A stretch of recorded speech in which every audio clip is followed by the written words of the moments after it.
Howdy, everybody. This is Tim Slavin with TheShareGroup. Thanks for joining the webinar today. We're excited to present to you some cold calling strategies from top performing agents. So the way that we like to do these events are presenting to you people who are advisors, coaches, strategists, but right now we got practitioners who are really executing the plan that so many of us want to be able to do, which is figure out how to turn cold calls into listings. And we have probably decades of experience in front of us today, to help us achieve that. So very excited to get going. At the beginning today, we're going to do a quick intro. TheShareGroup is a data science company, so we only do data, and we specialize obviously in the real estate market. We want to solve this persistent problem of data quality and lead generation systems. And I think that we're executing on that mission as evidenced by our growth and success that we've had recently. So we're in this business because we believe that listing agents last. One of the first things that we ask when we're talking with the new client is, hey, how many deals did you do last year? How many were on the buy side? How many were on the sell side? And everybody is moving towards, specifically with changes in NAR, they're moving towards the listing side. We have gentlemen here with us today who figured that out years ago, and I'm sure you're trying to get to that side of the transaction as well. So more control over commissions, driver's seat in terms of negotiations, probability of getting a return on your time invested is just so much higher. It makes a lot of sense, and I'm sure you know that. So for those who are new to the TheShareGroup, we do what we do by compiling 3 data sets and integrating them into a map-based system with no subscriptions so that you can find highly likely candidates to list and find off-market listings. So it takes every homeowner in the United States, that's name, address, state, email, phone, length of residence, income, job type, hobbies, interests, credit cards, credit lines, all of that information. It takes the property profile, which you're already familiar with, and it takes the mortgage. It takes all 3 of those data sets integrated together around one person and viewable on one icon for us to present to you who's likely to sell and what their inferred motivation for selling would be. We really like off-market leads because the FSBOs and the expireds, anytime it's public information, there are hundreds of companies who monetize public information to present to you the FSBOs, the expireds, the liens, the judgments, the bankruptcies, the foreclosures, the utility lates, all of that public information is leveraged, which means there's no control over that, which means that as many people could call that as could find that information. Our site is a little bit different, that we're profiling and defining unique segments of highly probabilistic listing opportunities for you by extracting that from the data and looking at those 3 data sets that we just talked about. So one of the things we talked about, 3 to 4% of your market's going to sell every year. That means it's just a matter of who's going to get that business. And we like to ask the question, what's the most you've ever paid for a lead or a listing opportunity? And I know that people have paid 30 and 40% of their commission, just to have that listing opportunity. Our clients, the guys who are here, and everybody on the call, they're paying 20 cents for TheShareGroup leads because the value really is you. We want you to have the opportunity to create that relationship with that seller so that they don't go to the internet, they don't shop, fill out a form, end up in a queue, and you're the realtor that's spending 30% of your commission just to have that opportunity. Let's bypass all of that, create the relationships with those people in that zip code who have the highest probability to list in the next 6 to 12 months. So these folks are masters at building their funnel. They know that today is the day that we build a listing opportunity that's going to make our Labor Day weekend awesome because it closes at the end of July. They know that it's a long game and that the first question we always get is, can you give us any leads that are going to list right away? And I go, absolutely not. I go, nobody can do that. So if you think about it, with that 3% of the market, 1/12 of those are going to sell in the next 12 months. In the next 30 days, you miss that. 1/12 of those are going to list in 30 to 60 days. You missed that. These guys didn't, but you did. And then 90 days out, we're going to find opportunities, more at 6 months, more at 9 months. And that's why they say, try it for a year, see if it works out. So a TheShareGroup lead is every homeowner in the US, every record has a phone.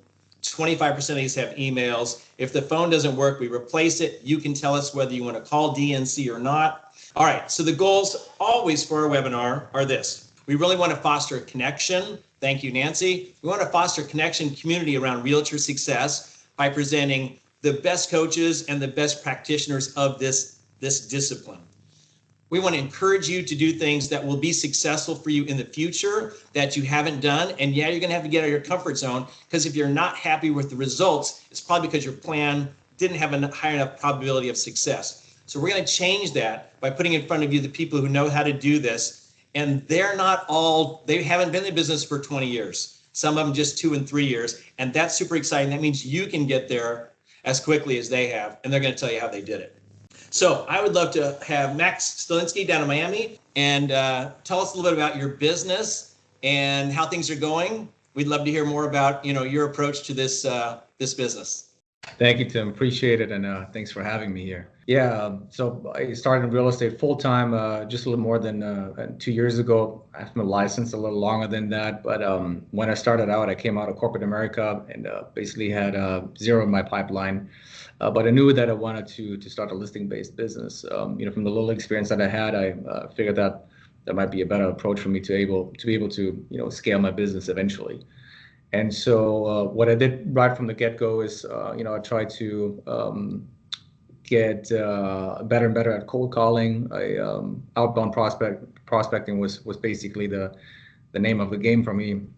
And then eventually through my coach, I came across your company, Tim, and started buying those leads. And it's been working phenomenally for me. So like you mentioned in the intro, it's not immediately, when you call, especially those downsizers or likely to list leads that they will convert, but you're able to actually build a downstream pipeline. And that's what I love about those leads. You're able to control your downstream business 6-9 months from today. You know what's going to happen. And just for a business owner, that's a good peace of mind to have. Yeah, so in terms of my performance, I think there are a couple of notes here on the slide. Last year was a great year for me in terms of volume. I finished as the number 1 producing agent for my brokerage here, for my market center in Palm Beach. And I think now cold calling your leads, just from your leads, I think I have about 39.6 million in the pipeline just from leads that I generated through the call list that I had from you. Can I turn that into an ad? Do I have your permission? 100%. Okay, thank you. That's pretty awesome. So one of the things that I've done is you've shared with me statistics around your business. And I mean, we've used that a lot. And the thing that I like about it is it's great, obviously, for the TheShareGroup because you've had success there. But your approach is you're calling lots of different listing types. Could you tell us a little about how you decide if you're going to call the leads I just trashed, the FSBOs and the expires and things like that? Because I know there's business there, obviously, as well. For sure, yeah. I mean, so when I started out, if you want a neat immediate business, you got to call FSBOs or expires. There's no way around it. Those are people that raise their hands. That's where you get immediate money. But it's a lot of burn and turn. You're going to burn through a lot of folks. You're going to go on listing appointments. There's a lot of competition. It's really good, to hone in on your skills to get better at it. But it is. It's just very risky just to rely on that if this is if you're building a business here. So if you trickle in leads that are more downstream and where you don't have so high competition, I think that's really where you can leverage everything that you're learning in the beginning. So to give you an example, in the beginning, it was like 95% of my business was expireds. And through buying your leads, I have pushed that down to like 65% now. It's about 30% that I'm getting from your business. And the goal for me ultimately is to have the largest chunk of my business coming from, your downsizers likely to list and from sphere of influence. Now, to answer your question about different metrics, I'm a fanatic about tracking my numbers. So what I try to figure out is, if I do spend this many hours on calling folks, I want to know where's the highest probability for me to actually find a lead and get a listing. So I started tracking between absentees, between downsizers likely to list, through thousands of contacts. not only what the pickup rates would be, but also how many contacts I would need in order to get a lead and then to get a listing. And by far, the likely to list, I mean, it went just through the roof. It was just so good data quality. How would you describe, or what's the avatar of a likely to sell? What does that family or that individual look like? Because we describe it one way, but you've actually talked to these people hundreds and hundreds of times. So if you were to tell us what's a likely to list, we call it likely to sell lead from the ShareGroup. What are you commonly going to run into? What types of people, ages and incomes and kind of life stage? Yeah, it's a great question. I mean, for the likely to sell, I like in the very beginning, this is when you and I started talking. I try to get my head around it. What's the difference between a downsizer and that? And what I've started seeing is that downsizers, typically that's, folks that are in a certain age span. I want to say kids have just moved out, and they're getting ready to make their next move, and likely to sell has a component of that, but even more so, I talk to a lot of folks where, let's say maybe they're in a more senior stage of their life where they're getting ready to. I guess it's not technical. Well, maybe it's a form of downsizing, but not so much because the kids are moving out. It's just that maybe a different stage of their life where they don't want to have a house anymore. It's like maybe the phase 2 of downsizing. There are a lot of folks that maybe where a loved one has passed and years ago, and I talked to them. They're actually thinking about selling, so it could be for various reasons. Really, I want to say there's a multitude of reasons, but at the same time, the probability that I've seen going through thousands of these contacts is I see about 10%. Conversion rates, like to identifying leads in those contacts, and then compared to downside, it's like 6% or something. Like for me, at least, I'm just talking about my metrics. But so for me, obviously, if I spend time, equal amount of time on each of these lead sources, I get way more out of the likely to sell. So that's what I love about them.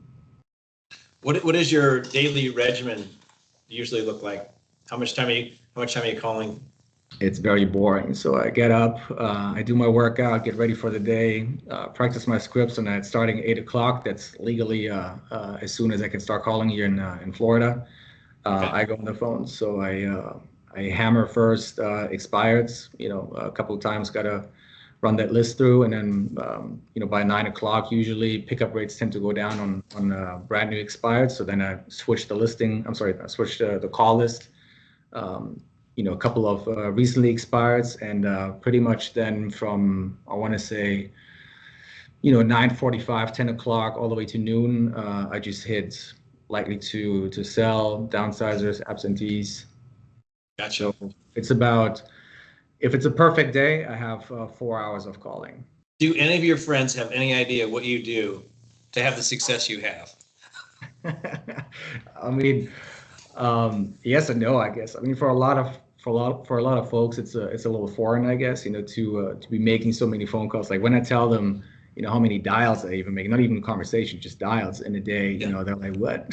So it's hard to comprehend if you're not in it, but honestly, it's what I love about it is I can do it from my home office or, wherever I want to be. I put in these hours and it's just predictable income that's going to come. Because once you got the hang of it, once you have a rhythm, and you make sure you don't lose that rhythm. So consistency is just so important. It's like printing money. I mean, you can open the faucet and you can get as many leads as you want to. I'm serious. That's crazy. It all depends on how much time you want to put into it. This is going exactly as I planned, and some things I haven't even communicated that I wanted to. So Jason and everybody else who's here, I think, first of all, I think it's awesome that realtors are supporting each other. They're in no way, but in some small ways, competing because somebody could be in your backyard. But support each other with your own insights on how you've been successful. So Jason says, how many dials are you making in those 4 hours? And please use the meeting chat to post any more questions while we're chatting with these gentlemen. Yeah, great question. So I use a multi-line dialer, and usually that runs around 200 to 250 dials in an hour. So it's for a whole day, it could be north of 1,000 dials that I make between all my lines. That $1,000. doesn't mean 1,000 people pick up the phone. I just want to be No, really I get that. Yeah. So how many an hour and how many conversations? That's always something I get asked. Yeah, sure. So I average about probably. So here's the thing: when I track conversations, let's say if I call Billy Bob, but Emma Jones picks up the phone, to me that's not a conversation. Somebody picked up the phone, but it's not the person that I wanted to speak to. Yeah. Billy Right. Bob picks up the phone, that's a conversation to me, and that's what I'm tracking. So let's say from the conversations that I want to have, that are actual, people that I wanted to reach, I average about, depending on the lead source that I call, it would be between 10 and 14 an hour. Fantastic. You want to put some commentary around your slide here? Oh, sure. Yeah. Well, I mean, real estate is a contact sport, right? I mean, I get it. Cold calling is not for everybody, but I love about it that it's, at least from what I've seen, that's the only way how you can control your business, right? You're able to scale it up, scale it down, whatever you want. If you rely on online leads, you don't know what kind of lead quality comes through.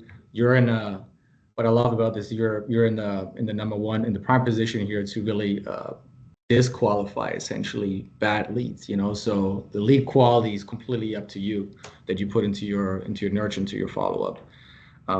For me, what's been really important is, like, there's going to be a time when you start out where you kind of feel like you're treading water, because maybe you're not getting the listing or you're not getting the appointment, but that's completely normal. Like the first 6 to 8 weeks, everybody feels like that, at least from from my circle here, from folks that do the same thing that I do. So you just got to know it's a law of big numbers. If you consistently do what you need to do, and when I say consistently, you got to do it every day, right? It's better even if you just call 1 hour, 5 days a week, versus you just do 1 day a week and you call 5 hours there, because you might be Sure. missing out on a lot of people. You won't be able to reach them as much. So yeah, that's really important. Now my metric here, 145 contacts to get one signed listing agreement. That's what keeps me going, right? I try to gamify what I do. That's why I track my numbers like a maniac. And I always want to see, there will be days where I go without a single lead, but then there could be just one day where all of a sudden 7 in a day. It happens all the time. It's just not predictable, because you don't know who's picking up the phone. You don't know what people are doing. Maybe it's a bad time, bad timing for you to call them. So Yeah. consistency is just so important. So rejection is not optional. It's part of the game.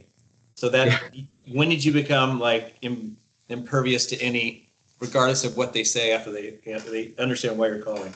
Like I had this, there was this one horrible call. This was at the very beginning. So I called, so this was actually an expired, so naturally they were not really happy to speak to me, but I called them. It was the dad picking up the phone, and I was not the first guy to call him, so he was not a happy camper. He hangs up the phone, and I was like, okay, go to the next phone number that I had for that address, right? And then the son picks up the phone, and they're in the same room. I was like, oh my god, hang up. Okay. And then I didn't know what was happening, but the system switched to the next person, which was then the mother. They were also in the room. So Oh my gosh, your data was great. yeah. So I mean, but they were just going off on me, and I hung up. It's like, oh my God, what am I doing? And they called me back. They called me back, and they were just yelling at me, left me voicemails. I was like, okay, you know what? It's not personal. Today I just laugh about it, right? But that's the main thing. It is not personal. They don't know you. You don't know them. So if they're upset at you or sound upset, it's because of something else, And the thing is, there are people out there that need your help to get their house listed, to get it sold. And your job is to find those and help them. You cannot help everybody. You should not help everybody. Not everybody's the right fit for you. So there's plenty of opportunity out there. Don't get discouraged by the few that seem to be not a great fit. And from my perspective, I think I've done probably 5 real estate transactions in the past 8 years. I've only had one realtor call me ever, and I sold him leads. So there's more people that need to hear from you. So that is awesome. I think what I'd like to do is move on to our next guest here. Brandon, how are you, my friend? Thanks for having us. Thank you guys for being here. Yeah, so I've been in the business since 2022, so I'm one of the guys that hasn't been around for too long. Kind of similar to Max there. I got licensed in September of 22. I started full time in the business probably 6 months after that. I was previously a bartender and worked at a restaurant, so I had zero sales experience. I mean, other than sales experience that you accumulate from serving people on a daily basis, which is very valuable. So if you're coming from a background like that, don't think that you don't have skills, because you probably have more than you think. So I live here in San Clemente, California, which is right in between LA and San Diego. I've been here for 5 years now. And when I came here, I knew one person. So I had no sphere of influence. I had no friends. I had really nobody that I could sell real estate to. So yeah, so a little bit about what I've done year to date. Right at just under 8.2 million in volume, closed and pending. The goal for this year is 35 million. I am very lucky that my average price point of my market is 1.7, 1.8, somewhere in the high ones. So 35 million is not anything crazy. I don't have to sell 100 homes to do that. That's good. Yeah. So 2024, I made the Orange County 40 under 40 list, which was cool, and I was the recipient of the Rising Star Award, which is an award that they hand out to newer agents that have been in the business for under 5 years. So that was cool. I put a little bit of a line there: consistency always wins and skills pay the bills. Consistency is always the most important thing. It doesn't matter how skilled you are, because even when I didn't have skills, I was pretty consistent. And I got my first ever listing from cold calling with absolutely zero skill. So I think the overarching thing that you have to have is consistency, and the skill will come from the consistent effort. You can't read a book on how to cold call and learn it all and then go apply it, right? It comes from hearing the things that you need to hear, and learning how to respond, and kind of just learning what it is that you need to get from the prospect, right? Focus on maximizing every listing opportunity. So this is a big one. And this is something I started to think about as I started to take listings. I started to realize that every listing opportunity you have, whether it's yours or whether it's your team's listing, there's always opportunity to grow your business from that. So, whether it's utilizing the TheShareGroup data, I secure a listing, my goal is to always try and leverage that into at least one more listing, right? So, and I have different tactics that I'll talk about kind of as we go here on how I do that and such. Awesome. So as far as the lists that I'm utilizing from the TheShareGroup, my two favorite lists, kind of similar to Max, are the downsizer list and the likely to list group. I've had good success with both of them. Another form of prospecting that I use is what I call bullseye prospecting, which is really just a form of circle prospecting in which you're kind of calling around a piece of leverage, a piece of information, right? So whether it's your listing, your team's listing, or if you don't have any listings, right? If something just sold in a neighborhood that you want to work in, well, that's a pretty good piece of information, right? The homeowner doesn't know that it's your listing 99% of the time. So that is a method of prospecting that I use.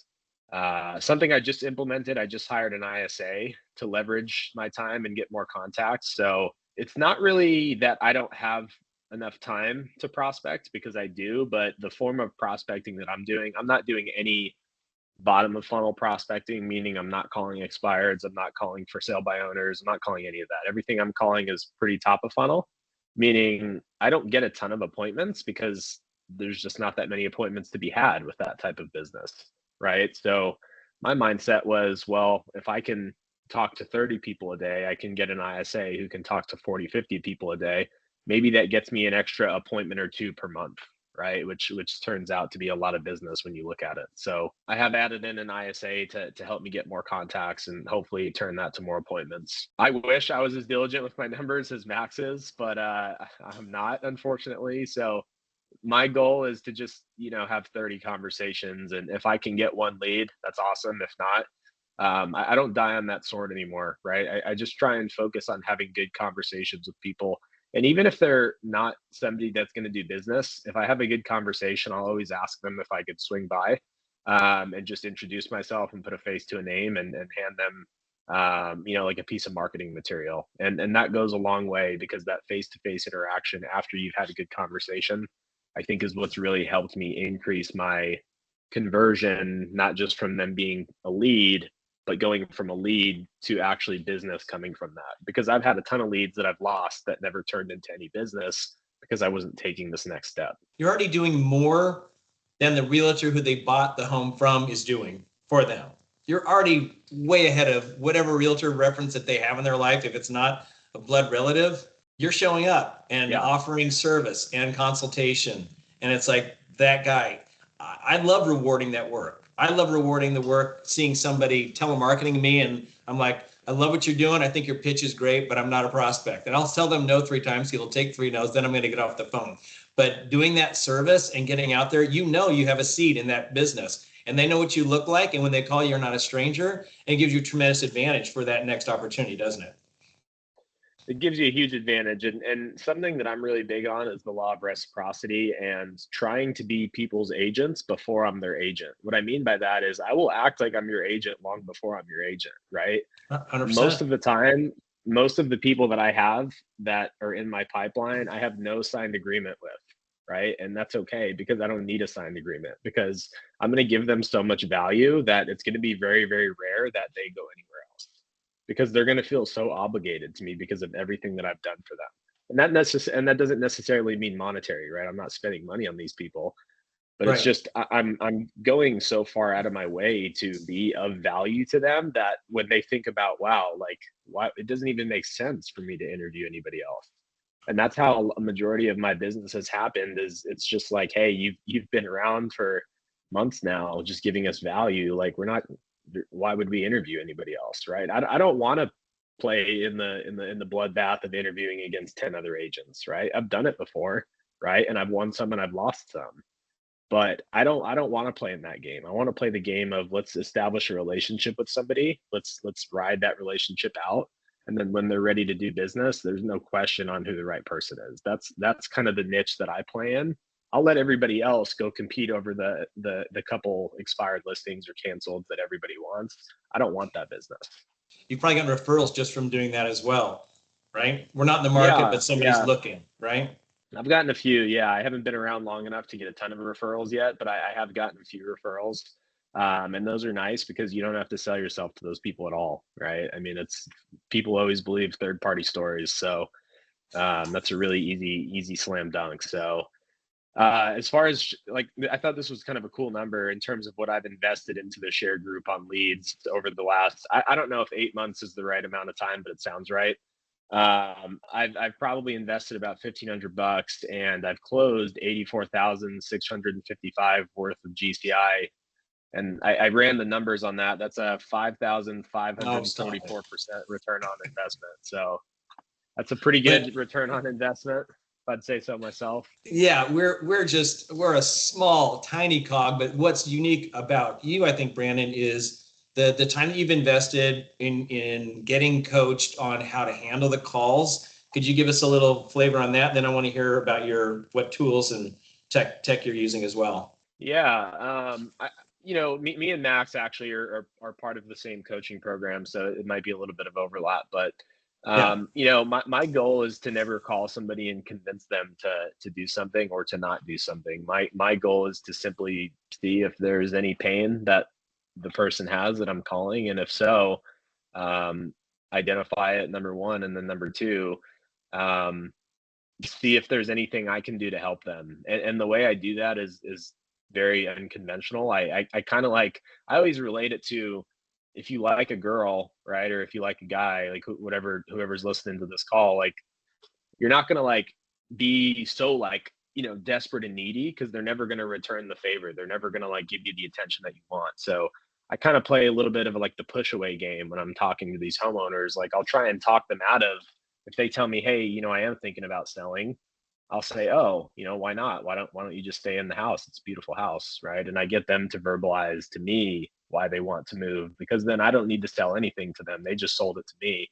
And when they tell me their reasons, then I can just flip it back on them and say, well, Tim, I know you said you wanted to get to a single level home. So would it make sense for us to get together and have a conversation? Something along those lines. So it's you're not selling, right? You have to have sales skills. You have to know how to be able to sell over the phone. But all you're doing is identifying pain or identifying a problem that somebody has, and then you're exploiting that to see how you can help them. And that's been the biggest thing for me, right? Is just being completely detached from the outcome and just looking for the people that not want to sell, but the people that are moving, because there is a difference, right? There's a big difference. Everybody wants to sell for the right price. Not everybody's moving, right? You want to work with people that are moving, not people that want to sell. And somebody that, what's the difference between somebody that's moving and wants to sell? Moving means they have something else tied to that that transition. Well, well, moving means there's a reason for it, right? Hey, Yeah. I need to get my kids in a new school district. We have 3 bedrooms and we need 4.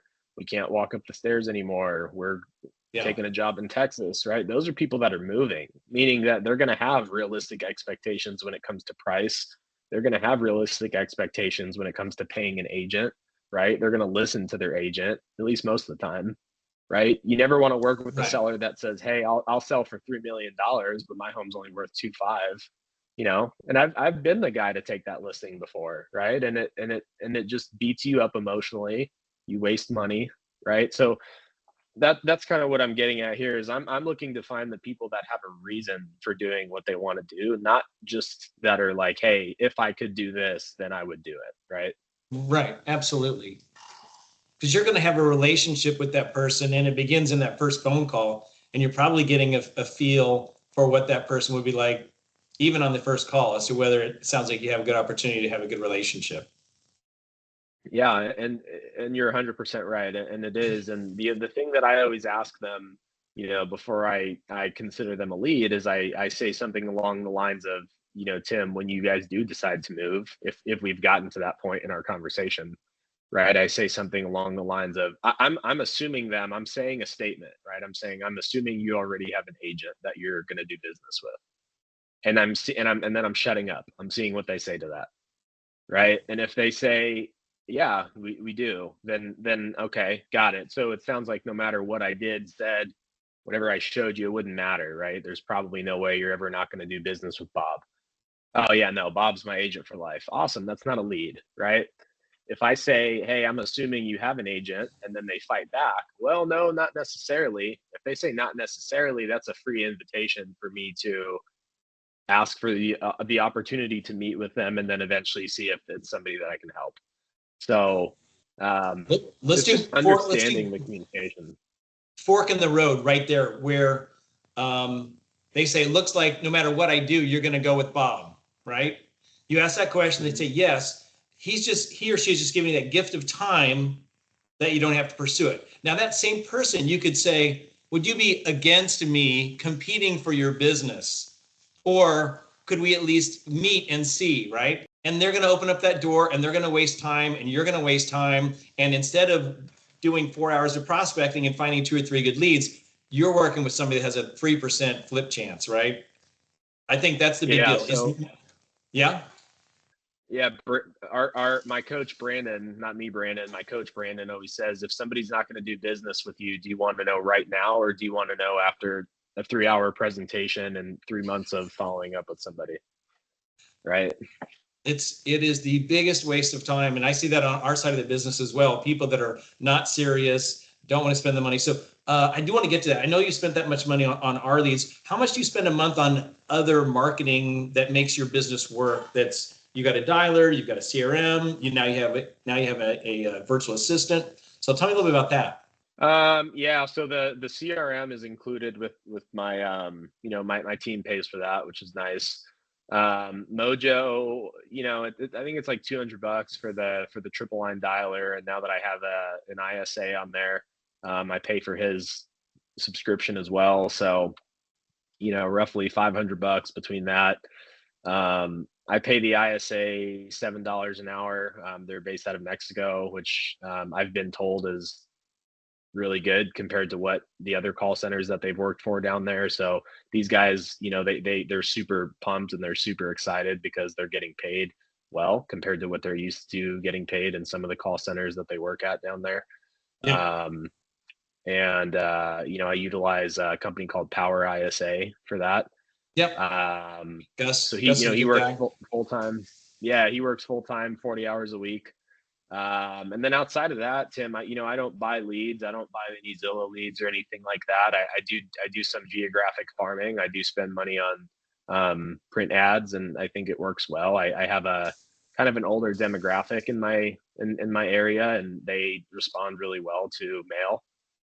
Almost every time I send out a piece of mail, I get some sort of call, inbound call from it. So that's really the only other area that I would say that I do spend consistent money in terms of marketing. Perfect.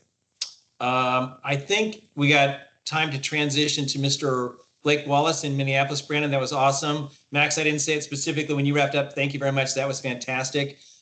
Keep your questions coming. We're going to have a little time for Q&A at the end. So any questions for any of our speakers, we can knock that out. Brandon, thank you so much, brother. That was fantastic. Hello, everyone. My name is Blake Wallace out of Minneapolis.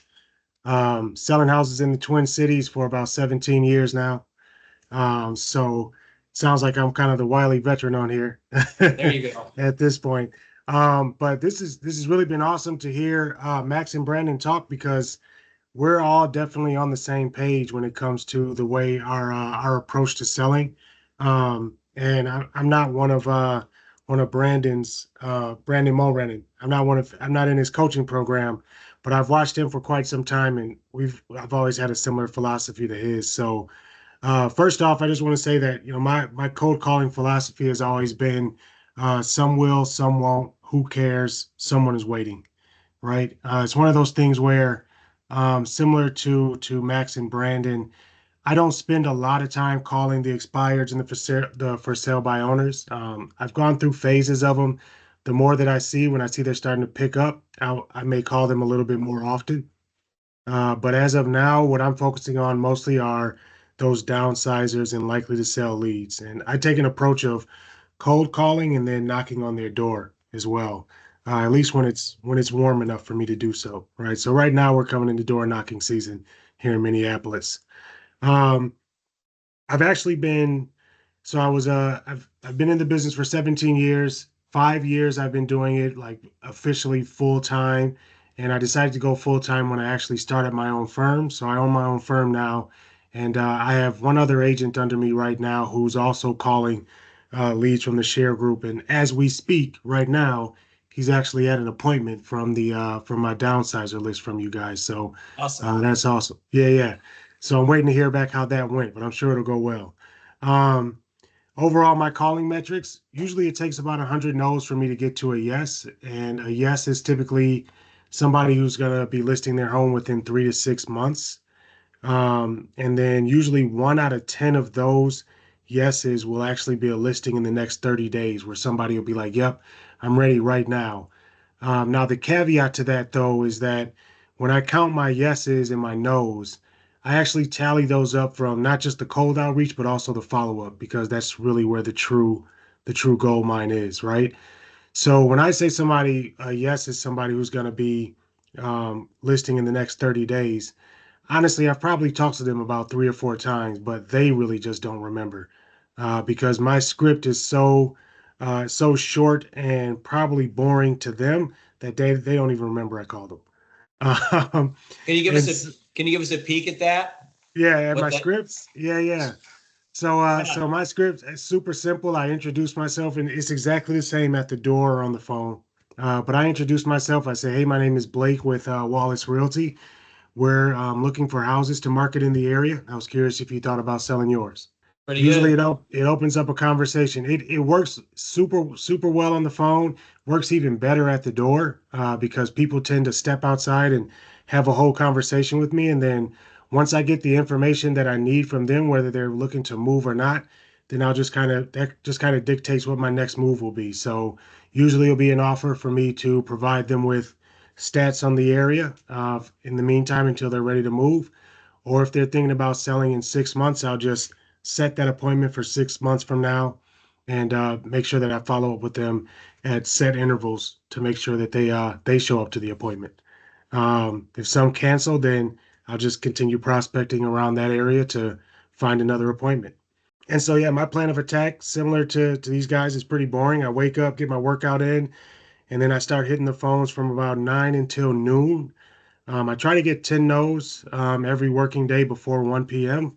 So the phones usually do that for me. And then when it's nice out, then I'll get out in the evening if I don't have any appointments and I'll go knock on some doors and rack up a few more of those.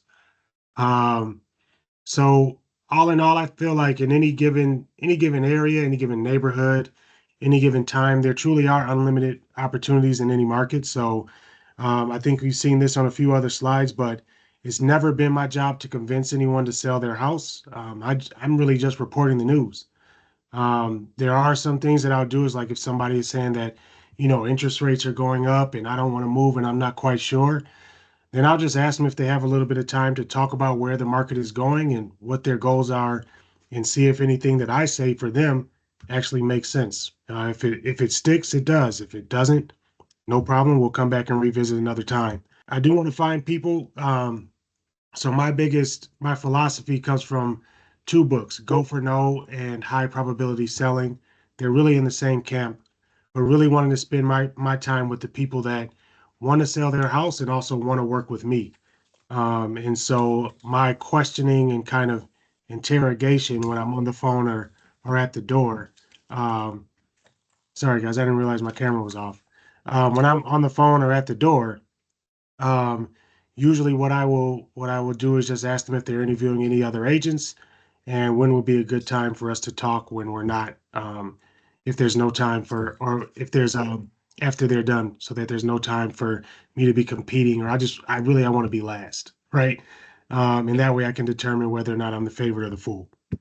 Yep. So it's always been it's not a sin to lose business. I've walked away from more listings than I've taken because I'm pretty firm on price for that. It's really a sin to take a long time to lose that business, right? So you want to spend time following up with your highest probability prospects. And then at the end of the day, my job is to, when it comes to prospecting, be brief and be gone. When I first started making cold calls, I've been through a bunch of different coaches and tried a bunch of different things. And I know that a lot of those scripts were built to get to a yes and convince somebody to sell. At the end of the day, though, prospecting is not selling. Prospecting is getting you the opportunity to sell.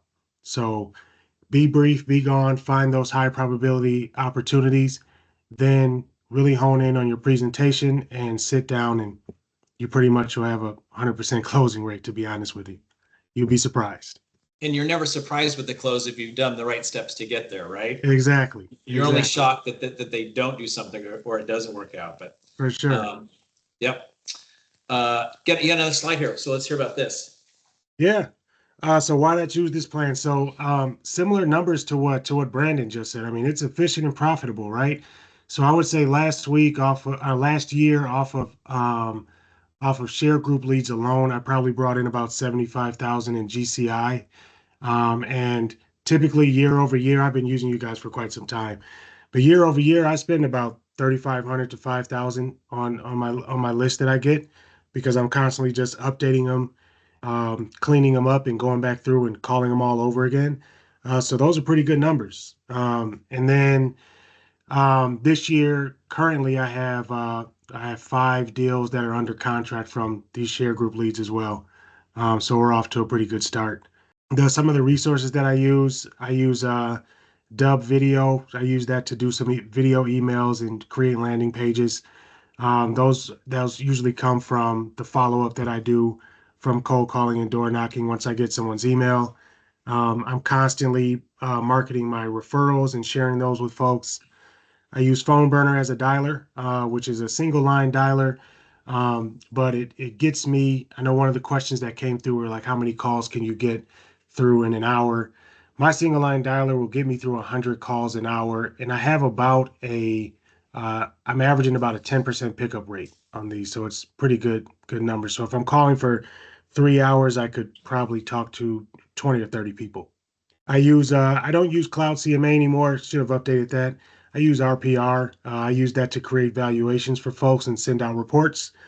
And then direct mail, which is not direct mail, meaning I'm mailing out thousands and thousands of pieces. My direct mail is a simple handwritten thank you note after I have a good conversation with somebody saying, thanks for your time. If anything changes, I'd love to be the first agent you call. Drop my business card in it, send it off. And it actually goes a long way because I've showed up to appointments a year later, and my thank you card and business card is still sitting on somebody's countertop. So it's been pretty awesome. That's fantastic. Yeah, I'm not sure why your camera went out. Yeah, it's telling me that it was that it's not working right now. I'm not sure what's going on there, so I'm sorry. That's okay. We got your handsome face on the screen already, so we're good, right? Everybody. Yeah. That's why they opened the door, Blake. We know that. For That's sure. all right. Exactly. I don't know. I wrote these questions kind of before I knew what everybody's content was going to be and talking about. I think the common themes that I've heard are like, get to the know. We're not here to convince them. We're looking for a fit between what we do and who we're selling to. Not wasting time. And then the consistency is the theme that I've heard. That's fantastic. Each of you want to grab one of these questions. I think how to get started is important. When the results aren't what we're looking for, what do you look at? Common mistakes in this. Anybody want to grab one of those? And we'll do for about another 5 minutes here. Sure, I can take the first one. You said best advice how to get started. Was that your question? Yeah, that'd be great. Yeah, so I was thinking, if you get started, I mean, consistency already lined that out. I think what's also really important is do not get hung up on the script. It's really important that you sound natural when you start. You want to have a conversation with the other side. You don't want to sound like a robot. So just being able to get comfortable over the phone, as kind of like what Brandon said earlier too, is as the more you do, I mean, no matter what your starting point is, you're going to be really bad at the beginning. I was really bad in the beginning, but the more you do this, the better you will get. There's no stopping for you, the more you do this. So eventually you will be able to make people on the other side of the line feel comfortable. And that's really when, when you're breaking through to a next level. Because you want the other side to be comfortable to share information that, I mean, let's be honest, that's private, right? Why am I selling my house? Well, I haven't met you, Brandon. Why would I tell you? All right, but this guy's so good, I would tell him in a heartbeat now, So that's kind of where you want to get to. And I think also what's really important is you gotta zero in on what's your niche. You don't want to go wide, you want to go deep. So if there's an area that you particularly like, you like the price point maybe, or you like the appeal of the neighborhood, try to focus on that, become that expert, just do all your calls around that. I think Brandon just gave a beautiful blueprint for how to do that. That's what I would recommend to somebody starting out. Fantastic. So there's a question that came in that said, Brandon, what direct mail are you doing? Tell us a little bit about that. Yeah. So it's not super strategic. I'm a very random person with certain things. So like, I just do what feels right. Like, so for example, something I always do is whenever I have a good conversation, very similar to what I imagine, or what Blake said he does. And also I imagine Max does the same thing, is anytime I have a good conversation with somebody, I always send a handwritten note card. I'll put my business card with a magnet. So that's part of my direct mail. That's the first piece. And then outside of that, I do different things. So I'll send out just listed and just sold postcards sometimes if it's an area that I want to do business in. I'm not just sending it out to every single home that I sell. It's really only if I am trying to establish myself in a neighborhood. And then the other thing I'll do is, I'll send out like letters about information that I think would be of value to people. Like I'm not really sending out like certain agents have certain ways of doing things, right? They'll send out like community information. That's not really my style. I don't want to be known as the guy that provides community information. I want to get known as the guy that, hey, if you want to hire a professional to sell your house, you should call me, right? And there's nothing wrong with the other approach, but my approach that I take is I'm sending out information pertinent to things that have happened in the neighborhood. So I might send out letters that say, hey, I just sold 123 Main Street. We had 19 offers on the property.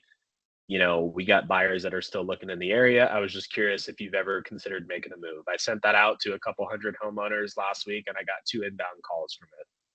So, it's just like, you just got to do kind of what makes sense, right? I think that people, when they think of you as a realtor, they want to know what's happening in the market, and they want to know, they want to see wins, right? People like to work with winners.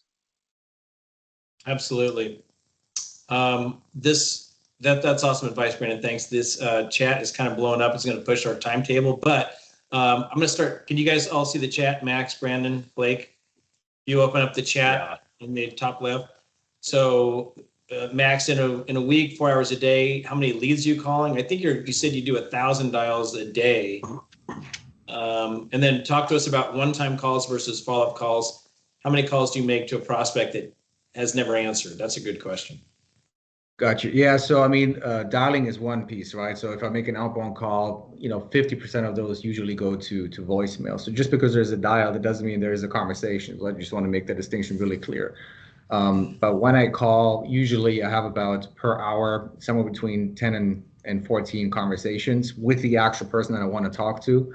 And then I think on average, I have about it's just above 10% lead conversion. So if I talk to 10 people, one of them turns out to be a lead. And that also varies by lead source, not to get too technical here, but in regards to how many times I call these folks, I mean, the leads, for instance, or the call list that I have from the TheShareGroup, there are a lot of people that just pick up on the 5th or 6th call. And I also disclaimer, I'm not calling them within 5 minutes 6 times. I called them, maybe yesterday, then next week they're going to get another call. Eventually the timing will be right and they will pick up the phone. So there's so many nuances to it, that kind of need to get together to make this happen. But once I have identified a lead, they go into my CRM. I also use Follow-Up Boss, and then I just have a strict plan, basically the same thing that Brandon does from our coach. And I just follow through. I make sure to call them when I promise to call. I sent these thank you cards and door knock. So it's all the same around that. Brandon, about your follow-up, you're using Follow-Up Boss. So does everybody have some automated follow-up that's reaching out through email on prospects that you've made contact with? So contrary to popular belief, no, I don't like automated follow-up. I think it comes off as, it just doesn't, I don't know. I'm just not a fan of it personally. So what I do is, so I have HomeBot. That's the only automated thing that I use. I like which that. Sends a monthly email, has a 97% open rate. So it's really high return on investment. People are seeing it. But all the follow-up that I do is very personalized. So if I talk to Max and we had a good conversation and I know Max lives in a certain neighborhood, all my follow-up is built around, number one, I ask Max when it would make sense for me to follow up with him because I don't want to unsolicitedly call him when he doesn't want to hear from me. Second piece is I'm always sending things that are pertinent to his home and his neighborhood, right? So, hey, Max, 123 Main Street, model match, same floor plan as you, just got listed around the corner. What do you think about that one? How does it compare to your home, right? I don't ever call just to check in with people. There always has to be a reason for my call. And, I just think like keeping a list of, it's very rare that you have hundreds and hundreds and hundreds of people at once that are actually real leads, right? So it's like, if you have 20 real leads or 30 real leads, you don't need automated systems to follow up with them. Just look at them every single day and see, who do I need to follow up with? Who have I not talked to in a while? Is there anything that I need to share with Blake today? What's happened since the last time we talked? So just look at each person individually and send them something that's real and not automated, because I think they receive it a lot better, in my personal opinion. Actually, I like that a lot. I'm actually the same way. I don't use a ton of automated follow-up either. I do have for my website, if I enter somebody's email address in and their home address, they will get a notification of a property that's sold in their neighborhood. If they're a seller lead, I suppose. That's probably the only automated follow-up that I do. The rest of my follow-up is pretty simple too. I'll take a look at what my list is and see when we discussed that I'd be calling them back.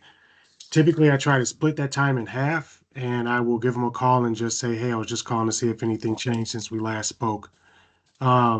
I find that a lot of times, a lot of the hang up with people sticking to follow-up is not knowing what to say or thinking that they have to say so much more when they follow up with somebody. And honestly, I always just keep the purpose of the call. And if I'm always in a mode of staying curious, I'm just calling to see if anything's changed. Has your timeline changed? Do you still want to sell? Have you looked at further out? Do you want to move things up? Completely up to you. And if so, are we still on for our appointment on, May 5th, something like that. So Fantastic. Totally agree with that. I also don't have any automated follow-up. It has to be personal. There has to be a conversation. Or there's nothing better. Well, there's only one thing better than a good conversation. That's actually a meeting, right? So meeting with the prospect. The only type of automation that I use is the operationsdepartment.com. That's like a system that kind of streamlines my back end. So I'm not a big social media guy, and I like more the cold calling side of things. So that takes care of that for me. It's basically like an assistant, if you want to say, that does all my back office stuff. I think this has been our best webinar ever. And Blake, Max, and Brandon, you are fantastic to give your time and expertise to the community and to peers is super fantastic. The reps that we have that can help you out if you have any questions: Brian at TheShare.Group, Phil at TheShare.Group, Avery at TheShare.Group. Be happy to help you find some of the leads like these guys are using. This has been awesome. I can't thank you enough. Have an awesome day, and thank you very much for being with us at TheShareGroup. Have a great one. Bye.